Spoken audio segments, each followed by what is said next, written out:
আইসি শুধুমাত্র টানটুর জমিনে দোয়া লওয়ার লাগিয়া। একটা কথা হইয়া আমি বিদায় নিব যে আমরা অলি আল্লাহ করে সম্মান দিই। এই অলি আল্লাহ হলে সম্মান দেওয়ার কারণ হইল এরার মায়েরা হইলাম মায়ার বন্দা। এরার আলোচনা আল্লাহ কোরআন শরীফের বিভিন্ন জায়গার মাঝে রাখছে। যেমন কোরআন শরীফের 21 নম্বর পারার সূরা একটার নাম আছে সূরাতুল লুকমান। হযরত লুকমান আলাইহিস সালাম এই নবী নাই, এক অলির নামে আল্লাহ এক সূরারে কোরআন শরীফে দিলাইছে। আমার আমাদের কিছু মানুষে অলি এখন মানেন না বা লগে একটা সমালোচনা করেন যে অলি একলোর আলোচনা কোরআন হাদিস নাই।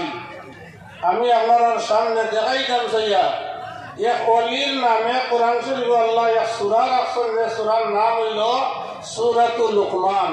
আল্লাহ ফরমায় ওয়ালাকাদ আতাইনা লুকমান আল হিকমাতা, আমি লুকমানকে হিকমত দিলাম। এই হিকমতের তাফসীর লেখছেন যে লুকমান হাকিমরে আল্লাহ দুইটা ইখতিয়ার দিছলা, অফার দিছলা যায় লুকমান তুমি চাও যদি তোমারে নবুয়তি দিতাম আর চাও যদি তোমারে ওলায়তি দিতাম। সুতরাং লুকমান হাকিমে ওলায়তিরে গ্রহণ করছেন। সেই অনুপাতে লুকমান হইলে আপনার অলি, যদি অলি মানেন না তো কোরআন শরীফ থেকে সূরা লুকমান হরাই দিলে দরবার শেষ হয়ে যাব। তাও দরবার শেষ হইতো নাই, আরো অলি এগুলোর নাম কোরআনও আছে। যাক সাহেব ওয়াজল লাগি নাই, আপনারা মূল্যবান সময় নষ্ট করলাম। ওয়াখিরু দাওয়ানা আলহামদুলিল্লাহি রাব্বিল আলামিন। সৈয়দ ইজমর সৈয়দ সাহেব ইশাক আহমদ সাহেব ওনার মূল্যবান বক্তব্য পেশ করেন।